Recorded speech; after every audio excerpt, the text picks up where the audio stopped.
来看这新竹县2年前呢，有建商因为挖地下室造成这路面规个凹落去，凹一个坑出来。工程是停摆2年的时间，顶个月才准备要复工。建商为着这吊车要作业刷封路，害附近店家是生意无法度做，引起大家不满。只要一封路的话，你们生意就没办法做嘛。对啊，就是你看这些东西要怎么办？看到冰箱内底，阁有足侪物件也未卖出去，店家实在足无奈。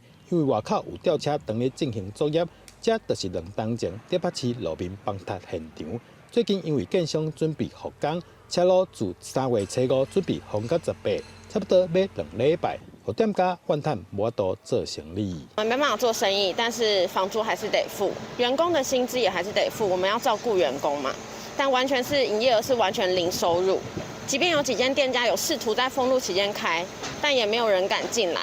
人事、水电、租金，我们这边像我们冷冻冰箱很多，所以我们的固定支出是非常大的大概都会30-50万。因为附近有足侪做生意的店家，有饮料店、超级市场、餐厅等等，有的规矩伫门卡口打出暂停营业。说晚上都只有1组客人，或是没有客人来，所以我们就只能先做暂停业。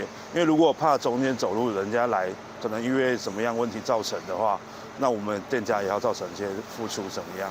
新竹县干务处指出，会要求建商在安全状况下，赶紧完成吊车作业，缩短封路的时间，减少对附近店家的影响。为了保障店家的一个权益那我们会请佛印建设在安全无虞的一个前提之下，尽速完成塔吊的安装工作。建商回应，为着确保施工安全，所以依法申请路权。封路进前有拜访店家进行沟通，也协调施工时段甲动线，未来依照状况进行调整，尽量降低对店家的冲击。